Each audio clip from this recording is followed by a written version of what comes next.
Genjutsu versus क्योका सुगेत्सु। तो genjutsu से हमारे जो कैंडिडेट आ रहे हैं वो है इताची उचिहा और क्योका सुगेत्सु से आ रहे हैं आइजन सूस्के। हाँ मतलब इस चीज को यही बंदा इस्तेमाल करता है तो यही आएगा।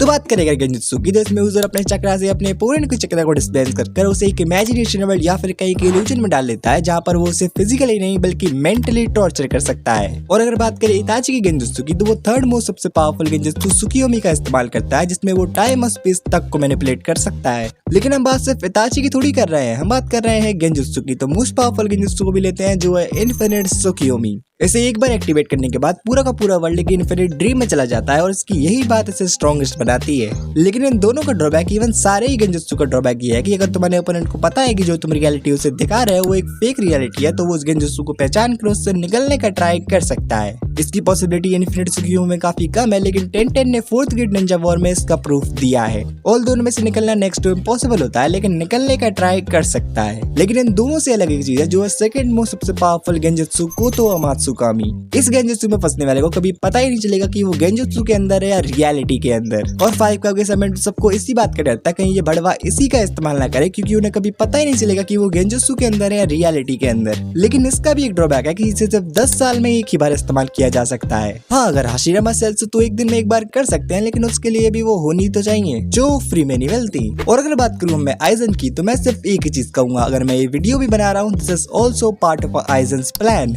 है क्या भाई? देखो क्योका सुगेत्सु कोई यहाँ इल्यूजन या इमेजिनेशन वर्ल्ड टेक्निक नहीं है, बल्कि this is a complete hypnosis. अगर तुमने अपनी जिंदगी में एक भी बार भी आइजन की शिकायत देख ली तो congratulation, you are now the victim of Kyoka Suigetsu. Aizen इसमें किसी की भी 5 सेंसेस को इस तरीके से कंट्रोल कर सकता है कि वो अगर तुमसे बोले कि ये दुनिया फ्लैट है या फिर जोरो यहाँ आने वाला है तो तुम मान लोगे। वैसे मानना मत, वो यहाँ नहीं आएगा। अरे यार ये लोग फिर खो गए, वैसे मैं हूँ कहाँ? ये तो प्लान में नहीं था, वो तो वीडियो की स्क्रिप्ट में भी नहीं था। लेकिन इससे भी बचने के कुछ तरीके हैं, जिसमें पहला है अगर तुम क्योका सुगेत्सु एक्टिवेट होने से पहले ही आइजन की ब्लेड को टच कर लो तो तुम बच जाओगे, अगर कर पाओ तो। और दूसरी चीज है ब्लाइंडनेस। अगर तुम कुछ देख नहीं सकते तो शिकाई का घंटा देखोगे। अगर बात करूँ और मेरे ओपिनियन से, तो मुझे फाइट के बेसिस पे क्योका सुगेत्सु ज्यादा बेटर लगती है। और हाँ, मैं ये किसी के दबाव में आके नहीं कह रहा, अब तो हटा ले भाई। लेकिन इसका मतलब ये नहीं कि गेंजुत्सु वीक है। ओबिटो ने मिजुका को उसकी लाइफ भरी गेंजुत्सु के अंदर रखा था। और अगर तुम्हारे सलाह मशवरा कुछ और है तो बता सकते हो।